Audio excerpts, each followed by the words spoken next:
माझ्या संमतीशिवाय झालेल्या लग्नात मी नांदणार नाही. मला तुरुंगवासाची शिक्षा झाली तरी चालेल. या आपल्या भूमिकेवरती ठाम होत्या रखमाबाई.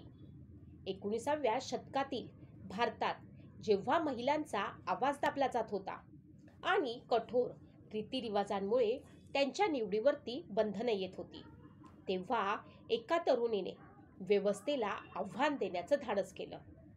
ती रखमाबाई होती. एक अशी महिला जिनं केवळ स्वतःचे जीवनच बदलले नाही, तर तिच्या नंतरच्या महिलांसाठीही मार्ग दाखवला. आज आपण बघणार आहोत शूर धाडसी महिला यांच्याबद्दल, जी आपण नवीन सिरीज चालू केलेली आहे त्यातील दुसऱ्या भागामध्ये रखमाबाई यांच्याबद्दल.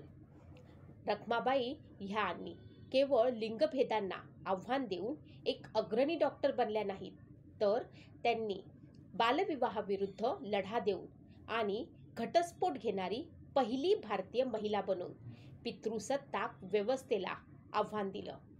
1864 मध्ये मुंबईत जन्मलेल्या रखमाबाईंचे लग्न फक्त 11 वर्षांच्या वयातच झाले. त्यांच्या काळातील इतर अनेक मुलींप्रमाणे, कारण त्या काळामध्ये लहान असतानाच लग्न केलं जात असे. परंतु इतरांप्रमाणे त्यांना स्वातंत्र्याशिवाय जीवन स्वीकारण्यास नकार दिला. जेव्हा त्यांच्या पतीने त्यांचे तथाकथित वैवाहिक हक्क लादण्याचा प्रयत्न केला, तेव्हा त्यांनी केवळ घरातच नव्हे तर न्यायालयातही त्याबद्दल लढा दिला. त्या काळच्या परंपरांप्रमाणे वयाच्या 11व्या वर्षीच रखमाबाईंचं लग्न त्यांच्या विधवा आईनं लावून दिलं. मात्र सासरी न जाता त्या आईसोबतच राहिल्या. त्यानंतर रखमाबाईंच्या आईंनी पुन्हा लग्न केलं. सावत्र वडिलांचा म्हणजे सखाराम अर्जुन यांचा रखमाबाईवरती खूप प्रभाव होता. वयाची 20 गाठेपर्यंत रखमाबाई सासरी नांदायला गेल्याच नाहीत. त्या काळी नवऱ्याच्या घरी जायला नाही म्हणणं ही फार मोठी गोष्ट होती. शेवटी रखमाबाईंचे पती दादाजी भिकाजी यांनी रखमाबाईंनी नांदायला जावं म्हणून कोर्टात केस दाखल केली. आपली बाजू मांडताना रखमाबाईंनी, मला हे लग्न मान्य नाही, कारण हे लग्न झालं तेव्हा मी अतिशय लहान होते आणि माझी संमती या लग्नाला नाही, असा युक्तिवाद केला. कोर्टाने लग्न टिकवावं अशा अर्थाचा निकाल दिला. तो साहजिकच रखमाबाईंना मान्य होण्यासारखा नव्हता. कोर्टाने रखमाबाई पुढे 2 पर्याय ठेवले. एकतर नवऱ्याकडे नांदायला जाणं किंवा 6 महिन्यांची कैद. रखमाबाईंना तुरुंगवास मंजूर होता, पण आपल्या संमतीशिवाय झालेल्या लग्नात नांदायला जाणं नाही.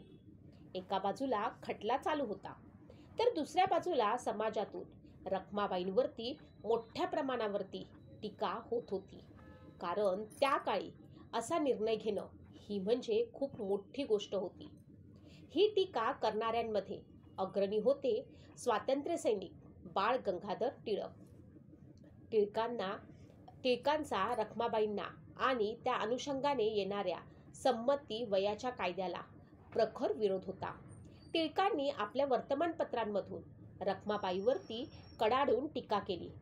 एका ठिकाणी ते लिहितात, रखमाबाई पंडिता रमाबाई यांच्यासारख्या स्त्रियांना चोर, व्याभिचारी आणि खुनी अशा लोकांना दिल्या जाणाऱ्या शिक्षा दिल्या पाहिजेत. हे त्यांनी द मराठा 12 जून 1887च्या लेखामध्ये लिहिले होते. तरीही रखमाबाईंनी मात्र हार मानली नाही. कोर्टाच्या निर्णयाविरुद्ध त्यांनी ब्रिटनच्या महाराणी व्हिक्टोरिया यांना पत्र लिहिलं. महाराणींनी कोर्टाचा निर्णय रद्दबातल ठरवला. अखेरीस रखमाबाईच्या पतीनं पैशाच्या बदल्यात खटला मागे घेतला. याच खटल्यानंतर बहुचर्चित एज ऑफ कन्सेंट ॲक्ट 1891 हा कायदा पास झाला. या कायद्यामुळे मुलींच्या सेक्स करण्याचं, पर्यायानं लग्नाचं वय 10 वरून 12 करण्यात आलं.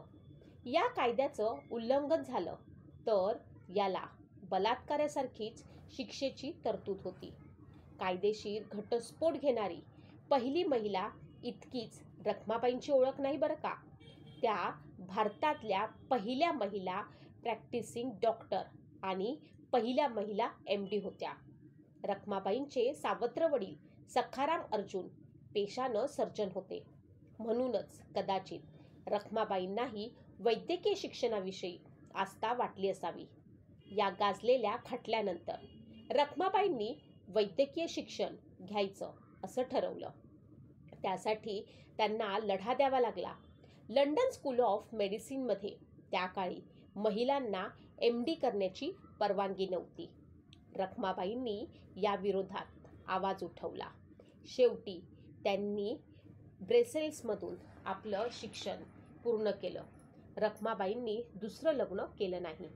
त्यांनी 35 वर्ष प्रॅक्टिस केली आणि आपलं संपूर्ण आयुष्य महिलांच्या आरोग्यासाठी समर्पित केलं. रखमाबाई या केवळ घटस्फोट घेणाऱ्या पहिल्या भारतीय महिला नव्हत्या, तर त्या महिलांच्या स्वातंत्र्याच्या आणि स्वतःच्या निवडीच्या अधिकारांच्या प्रतीक ठरल्या. स्त्री ही फक्त कुणाच्या घरची ओळख नाही, ती स्वतःची ओळख निर्माण करू शकते.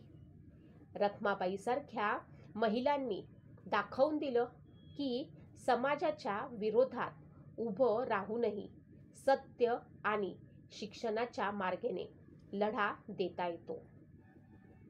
आजच्या काळात प्रत्येक मुलीने आपले हक्क, स्वप्न आणि शिक्षण यासाठी ठाम राहायला हवं. आपण समाज बदलू शकतो जर आपण विचार बदलण्याची हिंमत ठेवली तर. जर तुम्हालाही वाटतं की रखमाबाईंचा संघर्ष आजच्या प्रत्येक स्त्रीसाठी प्रेरणा देणारा आहे, तर हा व्हिडिओ लाईक करा, शेअर करा आणि त्यांच्या नावाचा अभिमान बाळगा. अशाच प्रेरणादायी महिला आणि ऐतिहासिक कथा जाणून घेण्यासाठी, ऐकण्यासाठी चॅनलला सबस्क्राईब करा आणि आयकॉन बेल दाबायला विसरू नका. लक्षात ठेवा, समाज बदलतो तेव्हा नाही, जेव्हा माणूस बदलायचं ठरवतो तेव्हा बदलतो. तुम्हाला याबद्दल काय वाटते?